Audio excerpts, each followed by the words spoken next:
cool breeze. Feels good. There's now a giant hole here in the workshop. We're working on putting the doors in. So we had to remove the wall first. Now we're gonna install the doors. And then I'll be able to pull the car in here. How cool would that be?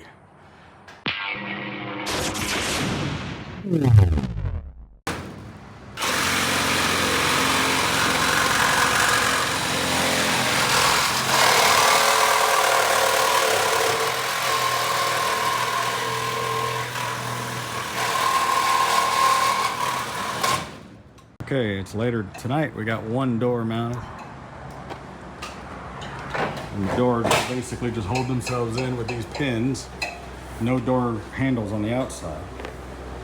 So one door will just overlap the other. They'll pin in at the front and the bottom. I'm gonna put probably like a piece of 3-inch by angle steel here, just like the threshold over here on the door. I took a piece of, what is that, 2.5, 3-inch piece of steel, but I might not do that. Well, I need to have some kind of steel there. And then I'm gonna concrete this and make a nice ramp, probably about 2-3 feet long, so that whenever I'm driving whatever in, it'll have a nice smooth, because that's about 4 or 5 inches tall. So, well, it's not completely finished. There's a little bit of an off gap down there. This door is a little off compared to that one. But this whole wall, this thing isn't level. And then we gotta get this part fixed. We're gonna sheetrock this. So there's quite a bit of distance. You can see there's about a 1/2 inch distance on that door, but we'll get it adjusted. And once we get this plate put in on the bottom, there'll be a place to tow in the other locks, because basically you can open this like this. So once this seam is put on this side of the door here, so the seam will go on this side, and then you don't need a handle to close this door, because you can stand here and grab it, and then you reach in there and you grab this, hold it, and it's not going anywhere. So once there's 2 of those, maybe another in the middle, it'll be great. Nice. They both work. This one's a little tighter. It's got a little spring on it too as well. But I'd rather them hang open, and I'm limited to how much I can open it from this, where this wall comes together. So what I'm gonna do is I'm gonna attach like a little eye hook here, and then with a little chain or something, so I can just tie these back. I'm only gonna open these doors probably a couple times a year when I gotta pull a car in and out. And then we'll concrete a ramp here, make it about 3-4 feet, come out here. It's a nice smooth transition. And then I'll be able to pull Knight Rider, Lamborghini, DeLorean in here. It's gonna be great. So yeah, we're getting this next day, we're getting this door done.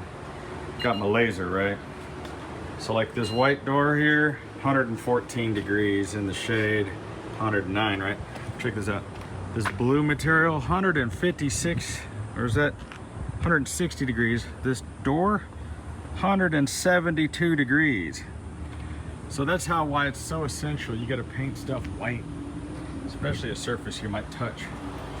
All right, now the thing is I've got my air conditioner in here kicking, right? Got this one mini split. Oh, it's so nice in here. And it says it's 114 on the sensor, 82 in here, right? But like, look at the inside of this door, right? Look at that, 87 degrees. Floor 80. All right, so and I got it set at 80. I got this thing set at 80. It's blowing 53 degrees out of there.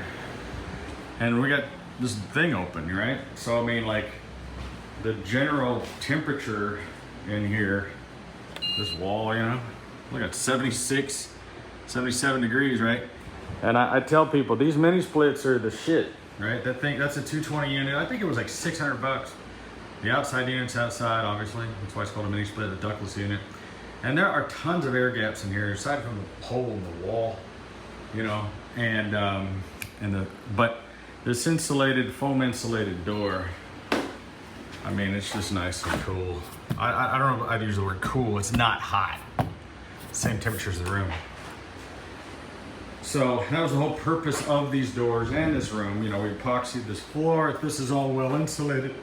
And once this is all sewn up, I'm gonna move this table out of the way. I'm gonna clean all this shit. I'll be able to pull a DeLorean or a regular sized car in here, a Knight Rider, Lamborghini, whatever. And I'll have a climate. I've got that thing set at 80. Right, so if I set it down at like 72, it'll do it. Put it on turbo, it'll do it. I'm just trying to save money because I'm not actually in here. But it's also a heat pump. It'll reverse itself and keep the temperature warm or cool.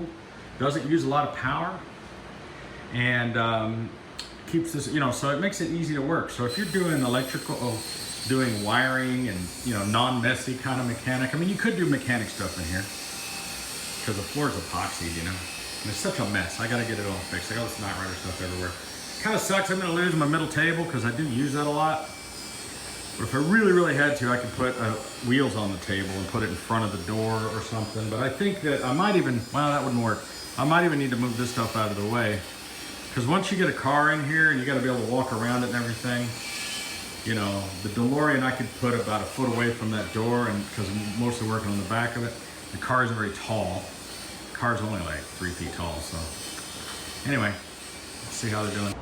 Let's say it's 4 feet tall. With the Mr. Fusion, you're going 5 feet.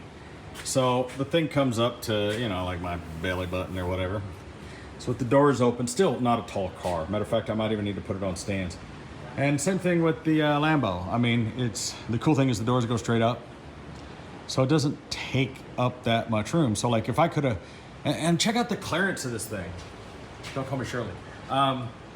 It's got good, you know, range. You know, I don't think I'm gonna have a problem pulling it in. Same thing with Kit. You know, it's designed to have, even though it's got that long pointy nose, it's up off the ground. So for instance, when I'm working on Kit, when I'm working on any of these cars, instead of dealing with the hot, the cold, or the whatever, the dust, I can pull it into that room, and that's the idea. I wish it was a bigger room, and maybe one day we'll insulate and air condition this whole space, but for right now, it's not a possibility. Just out here chilling. Nice summer night, some random cat. That's not my cat. But the cat digs the pool, like they just come and hang out. It's quiet. Hear a random hot rod once in a while. Don't hear a lot of bugs, a lot of cicadas and stuff. Hear a couple of crickets out there, I think, or whatever they are. But yeah, man, I just dig the vibe. It's so nice. Red pool, it's just the shit. I love it. The cats love it. I don't know what it is. Like the cats, they're not my cats. There's like 5 feral cats. They just come hang out. And they're pretty friendly. Like this one, it won't come up to you, but he'll chill with you. You know what I mean? Like he and I know they're all boys, males, because they keep spraying over on the wall over there.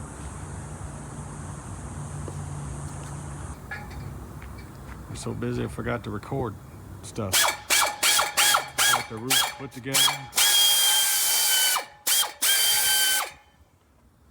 You're going too far into it, chewing it up.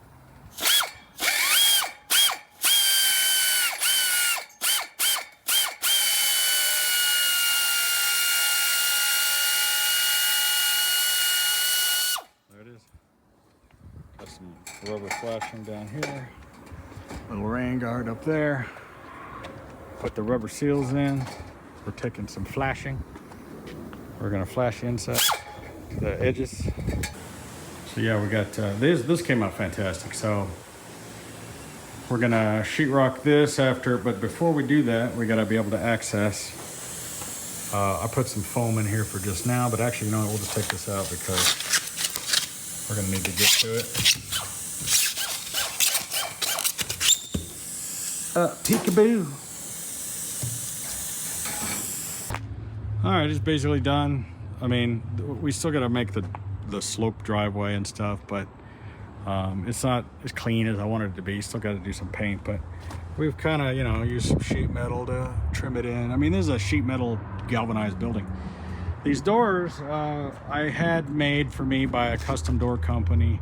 I spent $2,300 on the two 40 8-inch steel doors, which include the frame and the hinges and everything. And I gave these dudes like $500 for helping me do the work. So, you know, I've got, with other materials, let's say $3,500 in a project. So, I bought a little concrete mixer from Harbor Freight. And what we're gonna do is we're just gonna pour concrete here, just rough concrete, and just make a 2-3 foot long slope. And that way I'll be able to get the car in. What I'm concerned about though, thing is the DeLorean is like 15 feet long. The Lamborghini is about 13 or 14 feet. You know, Night Rider is pretty long. So like if I'm trying to get a long car in there, the room's only 19 feet long. So I'm only gonna have, you know, 15, 16, 17, 18, you know, 3-4 feet of walk around distance to work on the car. But at least I can get in there. I can open that up and I can put a car in there, and that meets the goal. So that's one more goal here at the shop here in Vegas that I'm a little bit closer to. This is a 2-3 day project. I mean, really, if you count how long it took me to get those doors made, I mean, it took those guys a week to make them. And actually the guys that made them were in Dallas. I brought the doors back from Dallas. So it's a never-ending saga, and people are like, why don't you do this and why don't you do that? And what? It's not that easy, man. You can't just get people to just, you can't just get stuff done like you want. It's dark out here. It's beautiful, though. Get over to this light. It's really nice out, and I'm really enjoying the red pool. I gotta tell you, it's so cool. Thinking about doing a tiki bar here in the back patio. That's one of my next projects. We're gonna have a big giant wall back here and a water feature and a waterfall. It's gonna be awesome. Sorry it's so dark back here. Anyway, let me go back over here to the light so I can do my exit. Here's my exit. Thanks for watching the video today. Hope you enjoyed it, and catch you guys on the next project. Stay tuned if you like this kind of stuff. I'm Videobob, and this is my life. I work 10 hours. All I want is Wingstop. What did you eat, squid? I ate nothing, nothing, nothing, nothing.